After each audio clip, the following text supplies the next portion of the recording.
Meu nome é João Pedro Trevisan, eu sou aluno atualmente do Laboratório de Ictiologia da USP de Ribeirão Preto. A gente trabalha principalmente com os peixes de nadadeira raiada.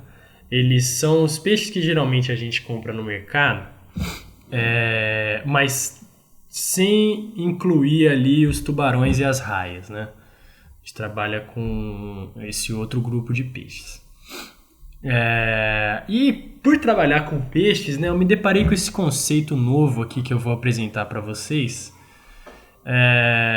E aí a gente vai... O meu objetivo com essa apresentação é mostrar esse conceito para vocês, mostrar como as histórias de pescador podem ajudar a ciência, e o que as onças têm a ver com isso. Primeiro eu quero propor um exercício para vocês, né? Eu quero que vocês imaginem que vocês são biólogos, e a função de vocês é definir quantos peixes poderão ser pescados no mar esse ano, né? Então, para você poder responder essa pergunta, você vai ter que saber quais peixes existem no mar, se eles são muitos e onde eles estão, né? Para definir o quanto de peixe que eu posso pescar, eu tenho que saber essas três informações. Então, para isso, você vai ter um trabalho de identificar as espécies, né? Saber qual que é qual. Você vai ter que contar quantos indivíduos de cada espécie, para ver se eles são abundantes e se eu posso pescar esses bichos ou não. E checar aonde eles foram pescados, para ver mais ou menos aonde eles ocorrem, né? Aonde que eu encontro esses bichos no mar. E se eles são ali restritos a uma região só, se eles estão distribuídos pelo Brasil inteiro, porque tudo isso vai ser importante na hora de você determinar o quanto de peixe eu posso pescar. Bom, você já pode imaginar que essa é uma tarefa bem difícil, né? O mar tem peixe pra caramba, e definir tudo isso é sempre uma tarefa bem complicada. Mas vamos supor que você entrou em colaboração com um monte de gente, você fez um trabalho importante de identificação, viu quais espécies que tinham, contou quantos bichos de cada espécie, viu onde eles ocorrem e estabeleceu o que a gente chama de linha de base. Você estabeleceu assim, olha, com base nisso aqui que eu pesquisei, pode-se pescar no mar tantos bichos esse ano, né? Estabeleceu essa linha aí. O que os pesquisadores perceberam é que ao longo do tempo, conforme os pesquisadores novos vão entrando, eles vão traçando essa nova linha de base, né? Então, quando você tinha um pesquisador que fez isso em 1950, né? Um pesquisador novo que for fazer isso em 2020, ele vai fazer essa linha com base no que ele está vendo, né? E o que acontece? Ao longo do tempo, as pessoas vão pescando esses peixes. E a população de peixes vai diminuindo. Por mais que eu estabeleça uma linha, que eu fale assim, gente, olha, pode pescar tanto de peixe, hein? Não vai pescar mais que isso. As pessoas acabam pescando um pouco a mais. Então o que costuma acontecer? A quantidade de peixes vai sempre diminuindo, né? Só que como a cada nova geração de pesquisadores eu tenho que traçar uma linha de base de novo, acontece que essa linha que eu traço, ela vai ser sempre o resultado de uma diminuição dos bichos, né? Então o pessoal pesca um monte de peixe, e aí quando eu vou traçar a minha linha de base, eu já traço considerando normal uma perda enorme de peixes que ocorreu ao longo desse tempo, né? Então o que eu teria que fazer? Eu, pesquisador novo, que vou traçar essa nova linha de base, eu não vou ter só como referência os bichos que eu estou pescando e que eu estou olhando agora. Eu vou olhar para o passado, né?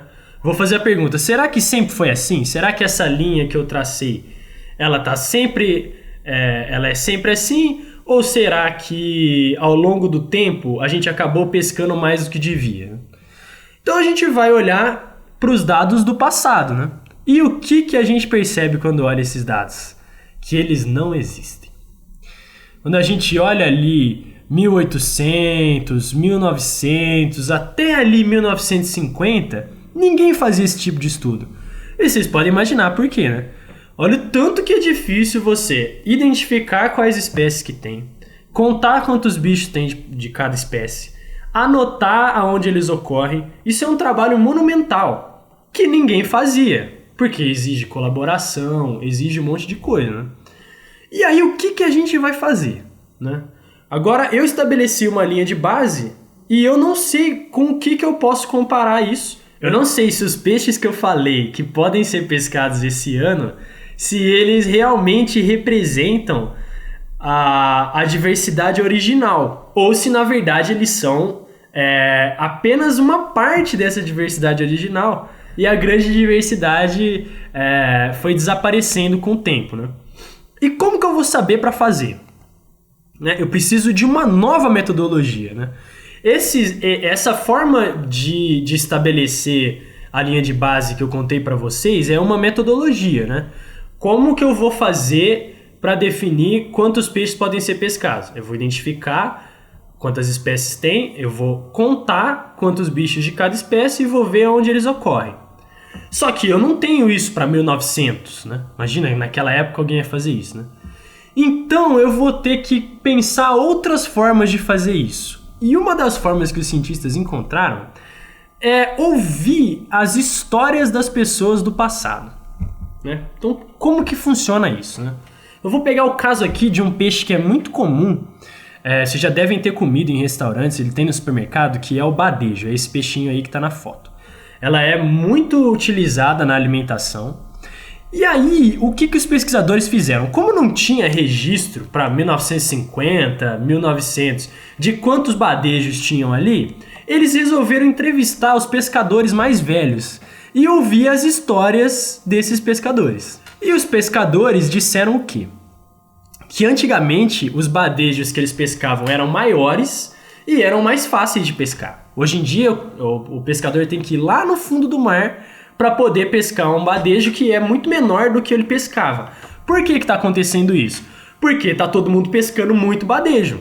Como todo mundo pesca muito, o peixe não consegue crescer, porque ele é pescado antes. E o peixe que antes eu encontrava ali pertinho da costa, agora eu tenho que ir lá pro alto mar para poder pescar o bicho, porque ali na costa pescamos tudo. Um outro jeito é você olhar as fotos do passado. Então aqui eu trouxe 3 fotos para vocês, que está nesse artigo do McClinnacan, de 2008. E essas 3 fotos mostram o seguinte, né? Esse é um troféu de quem pescava o maior peixe na cidade de Florida Keys. Mas tem uma escalinha aqui, ó, de meio metro. Olha o tamanho desse tubarão que o cara pescou em 1957. Né? Aqui em 1980 a gente já tem uma diminuição dos peixes que foram pescados e uma diminuição principalmente no tamanho. Tá vendo que eles são muito menores do que se a gente comparar com 1957? 2007 então nem se fala, né? Os peixes mirrados, tadinho. O pessoal, o que está acontecendo, né? Como eles pescam muito peixe nessa região, os peixes não conseguem atingir grandes tamanhos, porque eles são pescados antes, né? Então você imagina um pesquisador que vai estabelecer uma linha de base de quantos peixes podem ser pescados em 2007. Ele vai falar que o tamanho que essa espécie atinge é esse aqui, porque é essa informação que ele está vendo, né? Não existe nenhum estudo feito em 1957. Não tem como saber que os peixes eram pescados nesse tamanho, né? Então, como que chama esse efeito, né, que os pesquisadores descobriram? A sigla em inglês é SBS. Não precisa decorar isso, mas o SBS é o seguinte: é essa mudança que acontece na linha de base entre as gerações de pesquisadores, né? Então o que acontece? O pesquisador novo, ele olha para os bichos que ele vê hoje e estabelece essa linha de base como sendo normal. Só que a gente sabe, por meio das fotos e por meio das histórias, que essa linha de base, na verdade, ela era diferente no passado. Então, o SBS significa essa mudança na linha de base, né? E curiosamente esse é um efeito que ele pode ser sentido entre as gerações de pesquisadores, né? Ou entre o próprio pesquisador, que quando ele olha e fala assim, quando ele esquece que no passado esses peixes eram muito mais abundantes, eles eram muito maiores e que agora no passado eles já estão bem menores, bem mais difíceis de achar, né? Então, o que acontece a gente tem ouvido essa palavra muito nessas épocas de pandemia, né? Mas acontece que existe um novo normal. A nova linha, ela é considerada o novo normal que as pessoas vão usar de base para pescar os peixes, né? Então, o que essa mudança na forma de enxergar o mundo natural tem a ver com a gente, né? Então, para isso, eu vou mostrar essa reportagem para vocês, né?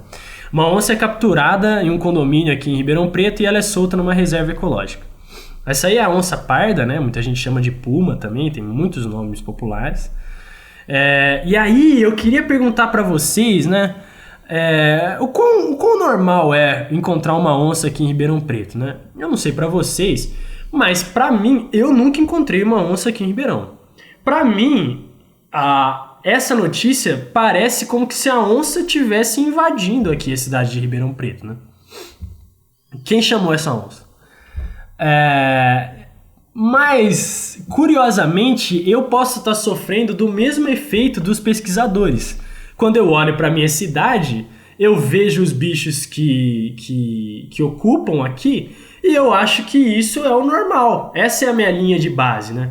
Na minha linha de base não tem onça em Ribeirão Preto. Como é que eu ia fazer para saber se existiam onças aqui em Ribeirão, né?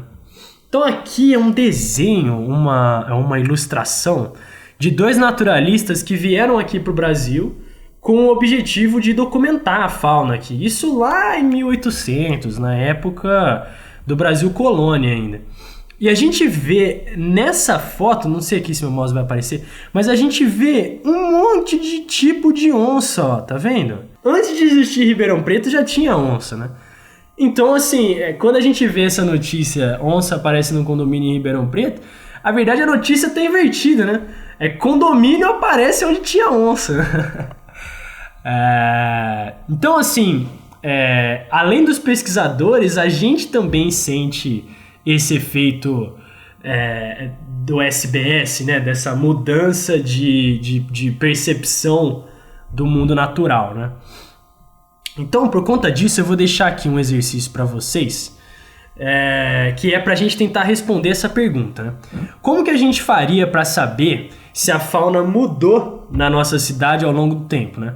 Se não tem registro dos pesquisadores de 1800, de 1900, né? Como que eu vou saber se os bichos aqui da nossa cidade, se eles mudaram ou não, né?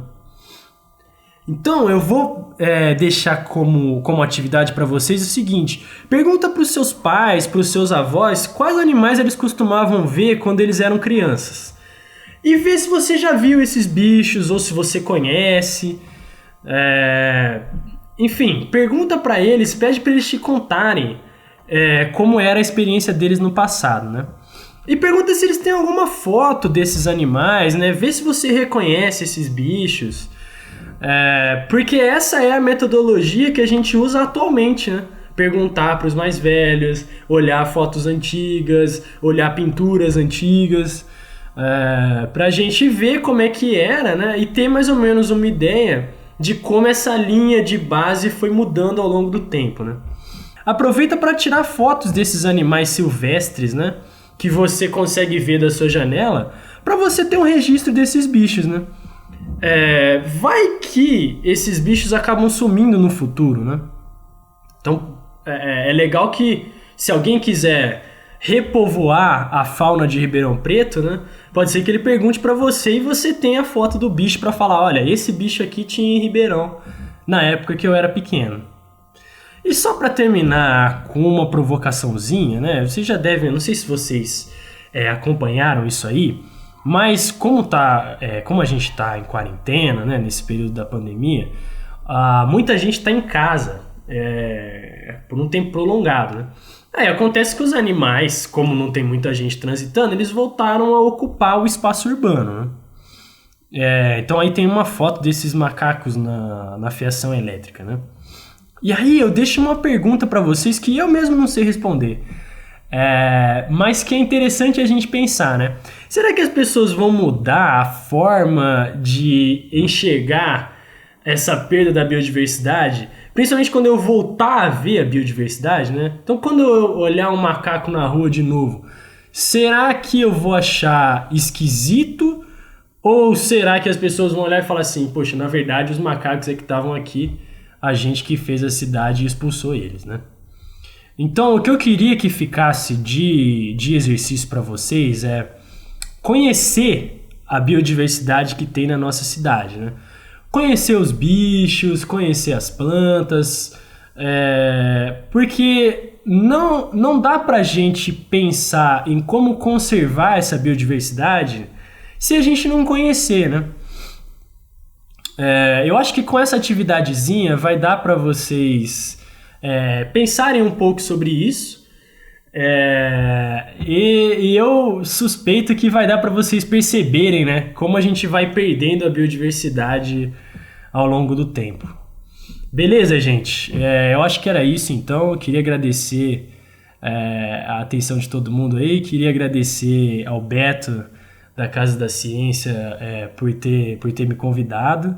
E eu queria agradecer também ao professor Ricardo, do Laboratório de Ictiologia, que me ajudou bastante com essa apresentação. Aí tá uma foto do logo do laboratório e aí tá a fachada do laboratório, né? Então sempre que vocês quiserem visitar a gente, fiquem à vontade. A gente tá ali para recepcionar vocês. Enfim, eu espero que vocês tenham aprendido um pouco durante essa atividade, né? Eu espero que seja uma coisa divertida pra gente conseguir ver como se dá a perda da biodiversidade, né? E como fazer para mudar isso. E a melhor forma é a gente conhecendo. Tá bom? Valeu, gente. Eu fico por aqui.